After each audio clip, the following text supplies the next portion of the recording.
امت محمدیہ علی صاحبہ الصلاۃ والسلام کی فضیلت، خصوصیت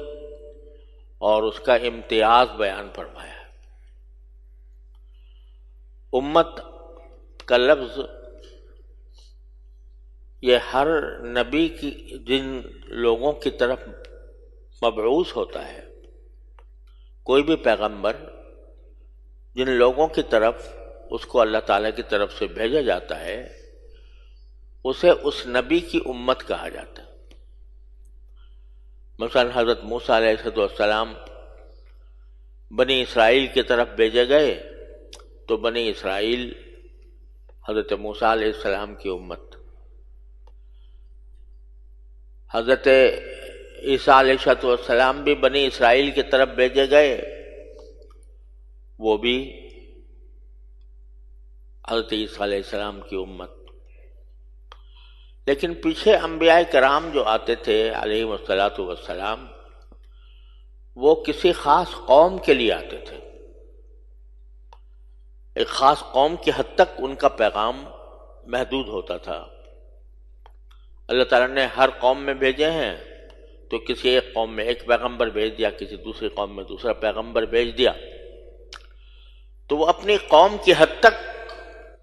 پیغمبر ہوتے تھے، یعنی انہی کی طرف پیغام لے کر آتے تھے۔ ان کی ذمہ داری اپنی قوم کی اصلاح کی حد تک محدود تھی۔ لیکن جب نبی کریم خاتم الانبیاء صلی اللہ علیہ وسلم تشریف لائے تو اللہ تبارک و تعالیٰ نے آپ کے بارے میں یہ اعلان فرما دیا کہ وَمَا أَرْسَلْنَاكَ إِلَّا كَافَّةً لِلنَّاسِ بَشِيرًا وَنَذِيرًا، ہم نے آپ کو جو بھیجا ہے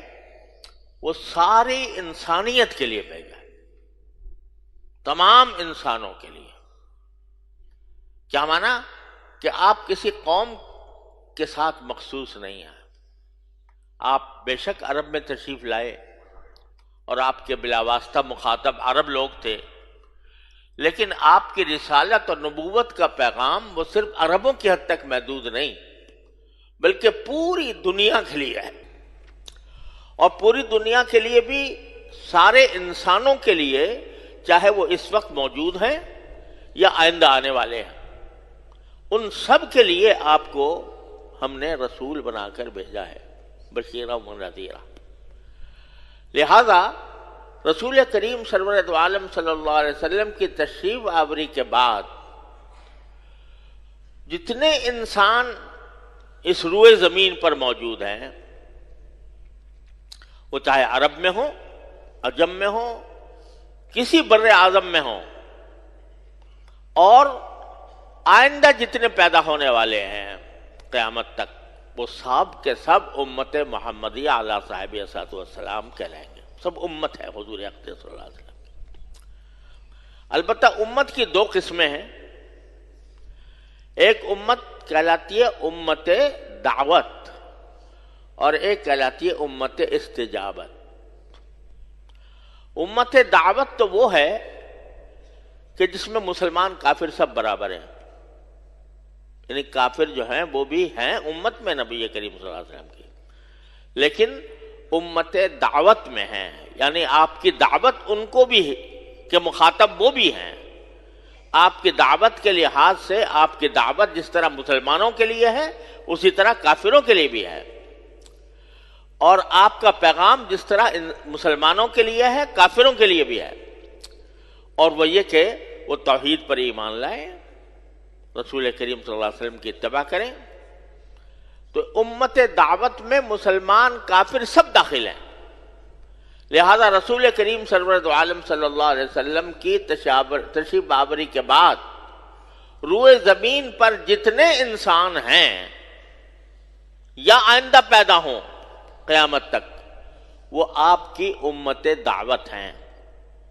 یعنی آپ نے سب کو دعوت دی ہے اللہ تعالیٰ کی طرف آنے کی۔ لیکن دوسری امت وہ ہے جسے امت اجابت کہا جاتا ہے، یعنی یہ وہ لوگ ہیں جنہوں نے آپ کی دعوت کو قبول کیا،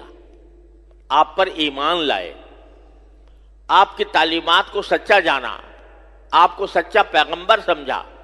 آپ کو خاتم الانبیاء سمجھا. جن لوگوں نے، جن کو ہم مسلمان کہتے ہیں، تو وہ مسلمان ہیں حضور اقدس صلی اللہ علیہ وسلم کی امت اجابت. تو یہاں خطاب جو ہو رہا ہے کنتم خیر امت، اس میں خطاب ہو رہا ہے امت اجابت کو،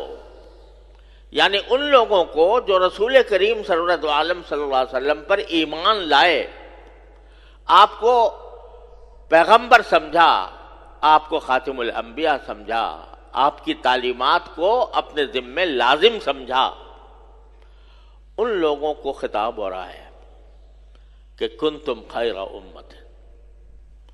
تم ساری امتوں میں جو پیدا ہوئی حضرت آدم علیہ السلام سے لے کر آج تک جتنی امتیں پیدا ہوئی ہیں ان میں سب سے بہترین امت اے مسلمانوں تم ہو. کتنا بڑا تمغہ دے رہے ہیں اللہ تبارک و تعالیٰ، کتنا بڑا تمغہ دیا گیا ہے اس امت اجابت کو، نبی کریم صلی اللہ علیہ وسلم کی امت کو، کہ اعلان کر دیا کہ تم جتنی امتیں آئی ہیں، چاہے وہ موسیٰ علیہ السلام کی امت ہو، چاہے اس حضرت عیسیٰ علیہ السلام کی امت ہو، یا اور دوسرے انبیاء کرام کی امت ہو، حضرت داؤد علیہ السلام کی امت ہو، حضرت سلیمان علیہ السلام کی امت ہو، جتنے پیغمبر آئے ہیں ان سارے پیغمبروں کی ساری امتیں ایک جگہ جمع کر لو تو اے امت محمدیہ علی صاحب السلام تم ان سب سے بہتر ہو. یہ معمولی اعزاز ہے جو اللہ تبارک و تعالیٰ نے اس امت محمدیہ کو عطا فرمایا. کنتم خیر امت، ساری امتوں میں ہم تم کو یہ خطاب دے رہے ہیں کہ تم ساری امتوں میں پہلی پوزیشن رکھنے والے ہو، خیر امت. اور وجہ اس کی دو بیان فرمائیں. ایک وجہ یہ بیان فرمائی کہ اخرجت للناس، اے امت محمدیہ علی صاحب والسلام تم صرف اپنے لیے پیدا نہیں کیے گئے بلکہ پورے انسانوں کے لیے پیدا کیے گئے ہو، سارے انسانوں کے لیے پیدا کیا گیا ہو. یعنی تم صرف اتنی ذمہ داری نہیں ہے تمہاری کہ تم خود مسلمان بن جاؤ، خود نیک ہو جاؤ، خود نماز پڑھ لو، خود روزہ رکھ لو، خود عبادات ادا کر لو، خود حلال حرام کی تمیز کر لو. صرف اتنا نہیں ہے بلکہ تمہارے اوپر ذمہ داری ہے دوسروں کی بھی، دوسرے انسانوں کی بھی. کیا ذمہ داری ہے؟ ذمہ داری یہ ہے کہ تأمرون بالمعروف وتنہون عن المنکر، تم دوسروں کو بھی نیکی کی تعلیم دو گے اور برائی سے روکو گے. یہ ہے خصوصیت تمہاری. یعنی انبیاء کرام کا جو کام تھا، انبیاء کرام علیہ السلام کا جو کام تھا کہ وہ لوگوں کو دین کی طرف دعوت دیں، اسلام کی طرف بلائیں اور لوگوں کو میں اچھائی پھیلائیں، برائی کو ختم کریں. تو اب ہم نے نبوت کا سلسلہ تو ختم ہو گیا نبی کریم صلی اللہ علیہ وسلم. اب کوئی نبی آنے والا نہیں ہے، کسی بھی قسم کا نبی. کوئی کتنی تعویل کرے، کوئی کتنی تحریف کرے، آپ کے بعد کوئی نبی آنے والا نہیں ہے. لہذا وہ جو فریضہ پچھلے انبیاء کرام علیہ السلام کو ذمہ رکھا گیا تھا کہ وہ دنیا کو دعوت دیں، انسانوں کو دعوت دیں، اب اے امت محمد صلی اللہ علیہ وسلم اب وہ فریضہ تمہارے اوپر ہے کہ تم دعوت دو اور نیکی کا حکم دو اور برائی سے روکو. یہاں اب ایک بات اور سمجھ لیجئے کہ اسی سورت میں جہاں یہ آیت آئی ہے اس سے کچھ پہلے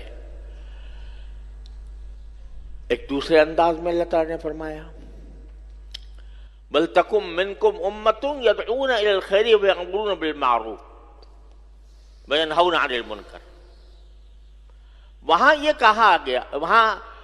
ساری امت کو نہیں کہا گیا، ساری امت کو نہیں کہا گیا، بلکہ فرمایا کہ تم میں سے کچھ لوگ ایسے ہونے چاہیے جو لوگوں کو اچھائی کی کا حکم دیں اور برائی سے روکیں۔ یہاں تو کہا گیا کنتم خیر امتن، یعنی ساری امت محمدی علیہ صاحب السلام کو کہا جا رہا ہے کہ تم سب سے بہتر امت ہو، اور تمہاری خصوصیت یہ ہے، تمہاری خصوصیت کیا ہے کہ تم دوسروں کو معروف کا حکم دیتے ہو اور منکر سے روکتے ہو۔